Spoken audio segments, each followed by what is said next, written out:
Hey everybody, Dustin and Chelsea back for another Red, White, and Blues. For those of you that are new to this series, basically what we're doing is recording our regular conversations that we have where we get to kind of nerd out about all the difficult, complex issues in government.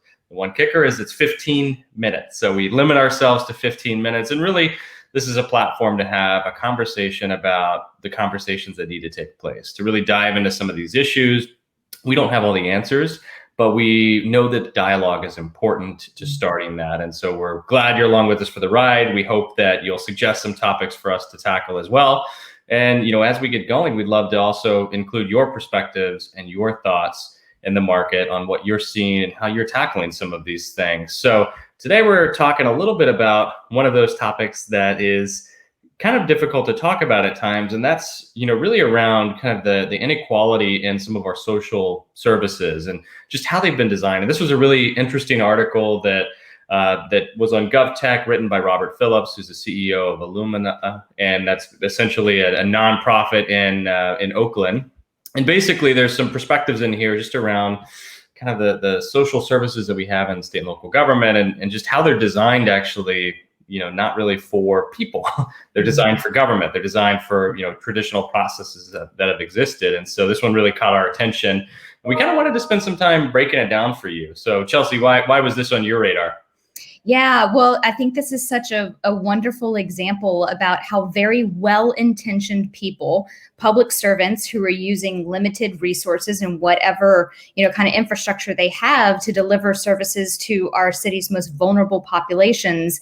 But in the execution of that is where it gets all gummed up. And I think, private sector gets a lot of credit for kind of moving fast and quote unquote breaking things so they work. And government doesn't always have that luxury. So I think the author just did a really nice job of creating a problem fix and a simple way to look at it, realizing that these aren't simple problems. And another piece that I think is really important is that it's put in very human terms. I really appreciated the point where, if you're a person who is receiving government assistance, you have to go through 10 different hoops and things like showing up in person where we could do this digitally. And it kind of catalogs the human experience. So I just think this is a really interesting topic and one that's obviously really critical for our time.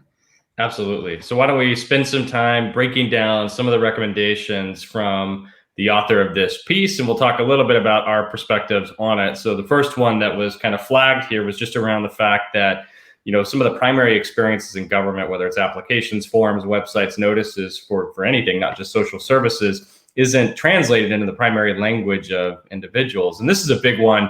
We do a government experience awards program at GovTech where we evaluate kind of the holistic experience of government. And unfortunately, all too many times, the Google Translate is the checkbox on this. And that's not always the best option.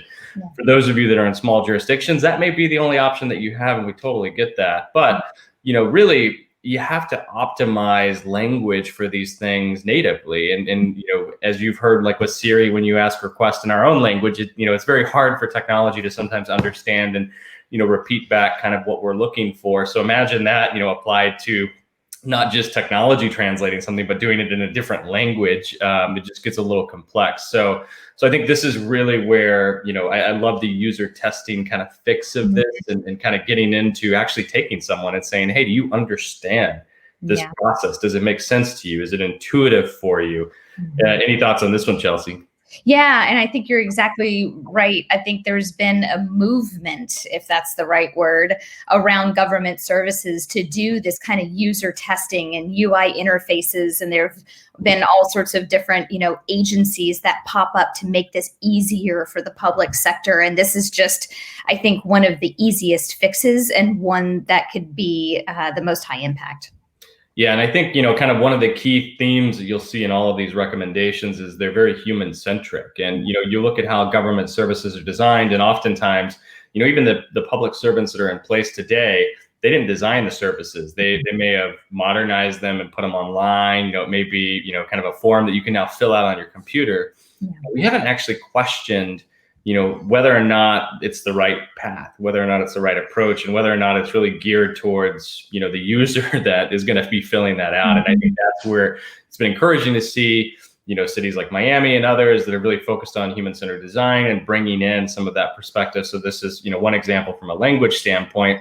The next example, is around just the in-person requirements to government. And I think, a lot of agencies were caught off guard, that had been quote unquote digitally transformed during COVID, because they realized, all of a sudden their processes really weren't digitally transformed. They still required a physical signature. People still had to, fax something in. I mean, there was a variety of different manual physical inputs that still existed. And in the case of social services, in-person interviews are really a staple of that. And it's, the author is kind of making the point here that now's the time to start to look at ways to actually streamline that process, not just for that user, but also for government. I mean, think about the amount of time that would free up with public servants if they didn't have to, deal with a queue of physical people inside, if they were able to just get on a Zoom call or whatever it is and kind of bang, bang, bang, talk to people, get their stories, validate that there's a need and move on. So I think there's a real opportunity here. And, Chelsea, I'm sure you've got some thoughts on this one as well. Yeah. And, I really like this example too, because it shows the benefit, to your point, on both sides of the coin. And, living in Austin, Texas, and living in, quote unquote, a tech bubble, I think that sometimes we also take for granted that this seems like the simplest solution ever. And, we've seen this in government, we've seen this in our school systems, where not everybody is trained on how to do this. So, I think it's important to highlight that, it seems like a quick technology fix, but it's always the human application that gets really complex. And, the point that I think is important as well is, what COVID has done and the global pandemic has done is accelerated the urgency around this. So it's no longer, hey, we could save some money and there's a more efficient way to do this. But it's absolutely necessary for the health and well-being, not only of the population that government serves, but of the government providers themselves. And I think, this just like puts a highlight on it that it has to happen, and it is happening, but the path to get there is not always super easy. One thing, because I know you and I have both worked in government, me on the state level and you on the local level, is that sometimes, it's like, who's in charge of getting this done? And it's probably the frontline folks who are really in direct contact with the beneficiaries that are seeing the need, but then how to translate that into the decision, or translate that to the decision makers, so those things can start to get implemented and prioritized. And I love how, this point in time, all of that is flattening and it's moving a bit faster. So yeah, it's a lot to unpack, and, not always a simple path, but obviously one that has to happen. Yeah, I think it's a really good point too. And those frontline workers that are dealing with this are really a wealth of knowledge on how best to fix these systems. So, it's not a one-time event. I mean, I don't think we want to look at, this is okay because COVID happened, let's change it, and then now we can keep it the same for the next 30 years. I mean, I think really kind of what you're talking about is that we need to be in a continuous state of improvement in government. And, whether that's every quarter, whether that's once a year, whatever, kind of timeline works for you, you need to reevaluate everything. You need to question everything that you have and ensure that it's actually doing what it's supposed to be doing. And behaviors change, as we've seen with COVID. There's a lot of new behaviors that have emerged. And so government has to adapt to those processes as well. And, continue to provide a way for people to plug in, in a way that's seamless for them. Mm-hmm. Yeah, you're right. It's very cultural in government, or at least in my experience. I don't pretend to know the experience of every single person who works in government at any level. But when you think about raising your hand and saying, hey, something isn't quite right, it needs to be fixed, that isn't always rewarded in the way that it is in a startup or in the tech sector. You get bonuses if you create a list of things that need to be fixed in a startup, but in the government sector, you might get labeled as, a whistleblower or a troublemaker. So I think culturally we have to adjust that mindset. Yeah, absolutely. I think it's a great point. All right, so the next point that the author makes is just around the fact that it's so easy to lose your benefits if you don't fill out the right forms at the right time. And so, this is a costly process, not just for the end user and for the person that is, having to deal with that, but it's also costly for government because they have to deal with basically that person going through the entire cycle and process all over again, and compounded by manual interactions and all of that other stuff. That can add up at scale. And so I think there's a great point here just around why not actually build a system to encourage people to renew their benefits at the appropriate time, to give them a heads up to say, hey, this deadline's coming up, here's what you need to do. Because when you start to focus on that, you not only build a better experience for them, but you also cut all of the extra work that you're going to have to do, because that person will go back through the cycle again if they need the support from these agencies. And so I think this is, it sounds so simple in theory, but it does require basically a new feedback loop for agencies to implement. And I think sometimes that can be a challenge, right? Because you may not be legally required to do a certain activity, but it's the right thing to do. And it also on the back end will save you a lot of time and money. Yeah. Well, and this is an opportunity, for us to really reframe the conversation. And perhaps this is a way where private sector can be helpful. Maybe there is an external digital ID that then can be applied across all sorts of different government sites. A few years ago, that would have seemed like a heretical idea, but now perhaps the time has come. And I think there's been a lot of really cool startups that have entered into this space, like, for example, Aunt Bertha, they've been at it for about 10 years, but such a cool example of how to take, different government processes and try to streamline them on the back end. They're a B Corp. So, obviously having the kind of nonprofit servant leader point of view baked into the ethos of the company. So there's solutions out there. I think to your point earlier, we don't all have to have every single answer coming into the gate. We just have to raise our hands and say, what we really need help solving, and then be really honest and transparent and ask for other people with expertise to jump in.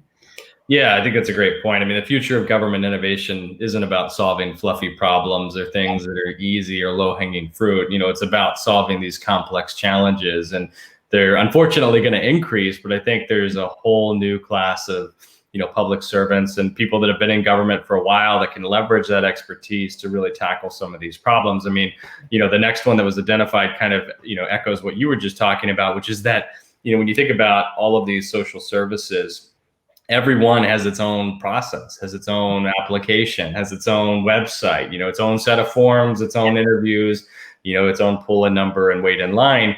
And, what would it look like if we actually consolidated that and evaluated the need across all of those agencies at one time, in one interview, and really, qualified and validated and then, process that entire, process in essence at one moment, instead of going through a series of different cycles. And I think, it sounds kind of like you were saying, like something that is, really audacious and a big, hairy, audacious goal, a BHAG, but in reality, look at the private sector and look at what they've done. I mean, they've consolidated all kinds of different things where you can do it into one place. And I think government, here has a real opportunity to do the same.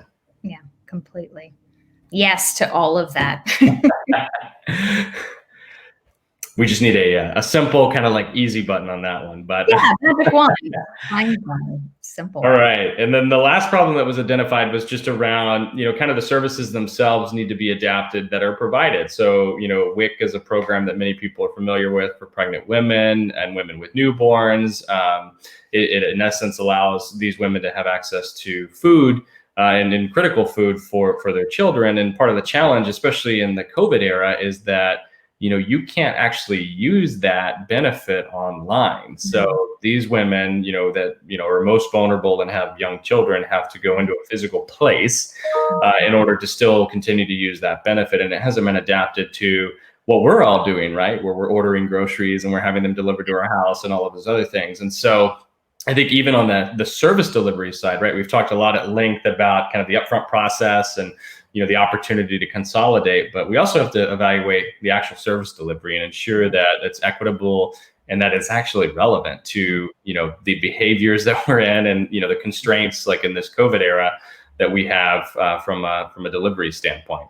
Yeah. Well, this example, I think, just cuts home because it tells the story of how difficult this is. And let's face it, going to the grocery store with infants and toddlers and little kids is challenging on any given day, much less in the middle of a pandemic where transportation options are limited and there's all sorts of new rules you have to navigate. And, shopping in person right now just does not need to be an option. So I like the way that the author illustrates this is, the solutions are available, the policies are available. Yeah. All of these things can happen. They just have to be consolidated and enacted. And it takes, humans saying, this is the way it's going to be. Not we need a 3-year plan to study it and just get going, because it's very vulnerable people who are caught in the crosshairs there. Yeah, absolutely. I think that was well said, and a great way to wrap us up. I think we're at our 15-minute mark. So if you're doing something in the public sector around one of these areas and you've got ideas that you think we need to know about, let us know. We want to talk about them. I mean, part of this platform is also to share those and to share what's working and to share kind of what you're doing. And as we mentioned before, we don't have all the answers, but we know people have them, and we want to surface them and make them useful and actionable to you all. So thanks for joining us, and we'll see you next time. Thanks, everybody.